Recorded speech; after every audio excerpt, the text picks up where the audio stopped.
Les agents qui arrivent pour leur première rotation opérationnelle sont d'anciens commandos navals israéliens et des officiers de terrain du Mossad, formés à l'infiltration et aux extractions en territoire hostile. Maintenant, ils s'entraînent à préparer des cocktails et à mémoriser les noms des clients.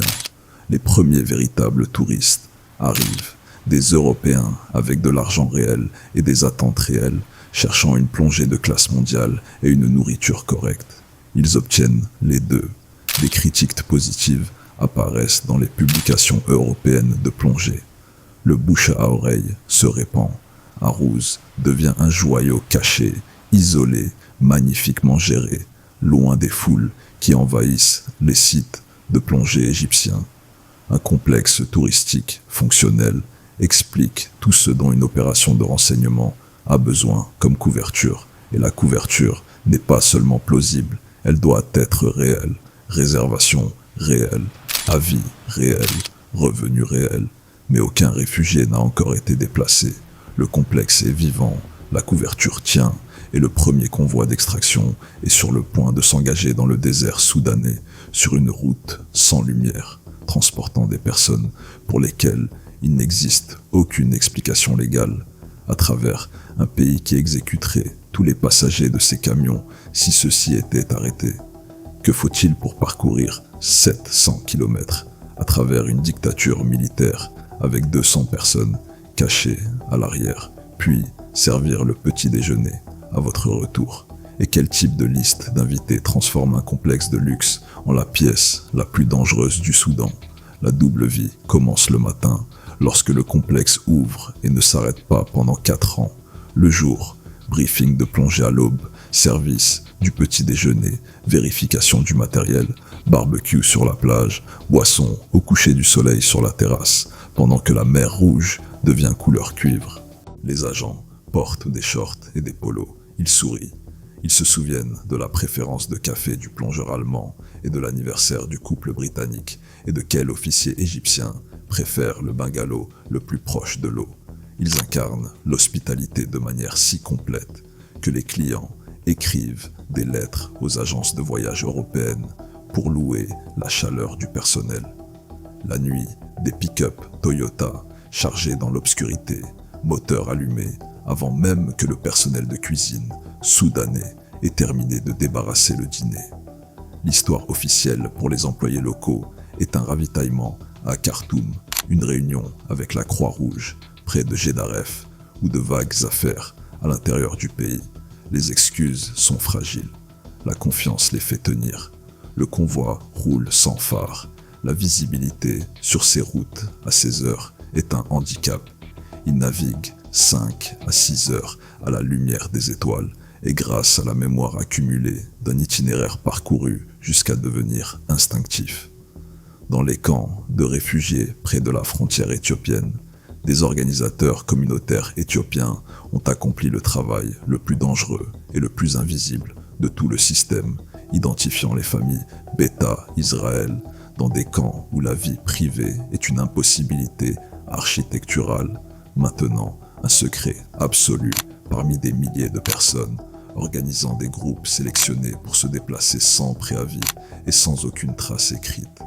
Le signal est parfois un sifflet, parfois simplement un moteur qui s'arrête dans l'obscurité et une centaine de personnes qui se lèvent du désert vers les phares. 100 à 200 personnes chargées par trajet. Le convoi fait demi-tour et parcourt 700 km à travers des checkpoints militaires. Les nuits du vendredi sont privilégiées, une grande partie des soldats soudanais étant hors service.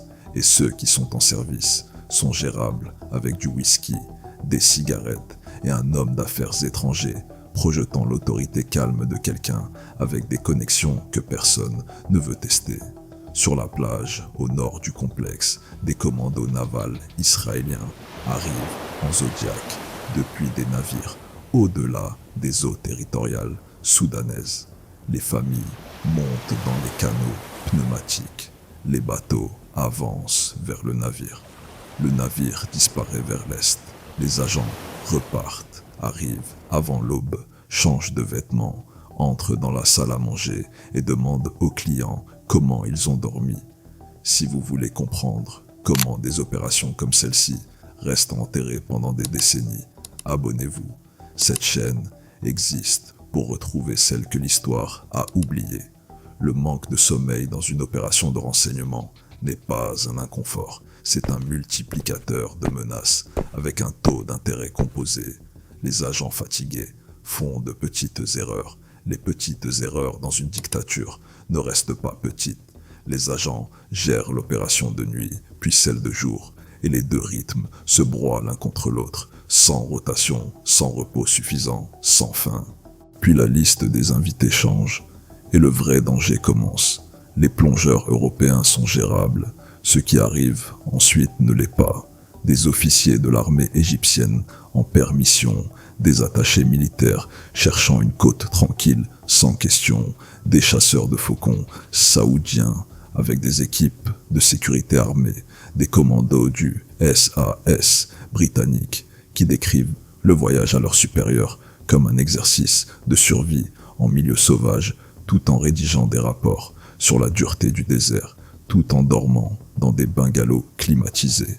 Yola reçoit un compliment personnel de la femme de l'ambassadeur d'Égypte au Soudan, qui lui dit à quel point elle apprécie la présence du complexe sur cette magnifique côte. Yola la remercie et continue de sourire. Des inspecteurs du ministère soudanais du tourisme visitent, rédigent des rapports favorables et repartent. Des hauts responsables gouvernementaux prennent des tables au restaurant. Chacun de ces invités est une variable chargée. Un visiteur juif canadien passe plusieurs jours à observer le personnel et conclut discrètement qu'ils ne sont pas européens. Le signe, dira-t-il plus tard, c'est la manière dont ils préparent la salade. Ils quittent les lieux sans rien dire à personne, par chance pour 12 vies. Mais la marge est toujours aussi mince. Une question posée sous le mauvais angle, un équipement portant le mauvais texte. Une demi-seconde d'hésitation avant de répondre. L'opération survit, non pas parce qu'elle est invisible, mais parce que la performance ne se brise jamais. Et une performance maintenue sous une telle pression pendant aussi longtemps, à un coût qui n'apparaît dans aucun rapport opérationnel. Les patrouilles côtières s'intensifient en 1983. Plus de militaires soudanais sur les routes et les plages, plus de bateaux visibles au large la nuit. Un convoi qui avait emprunté les routes du vendredi pendant 2 ans fait demi-tour 2 fois en un seul mois. Une fois à cause d'un checkpoint qui n'existait pas la semaine précédente. Une autre à cause d'un véhicule militaire resté à un carrefour pendant 40 minutes avant de repartir. La marge d'erreur atteint 0.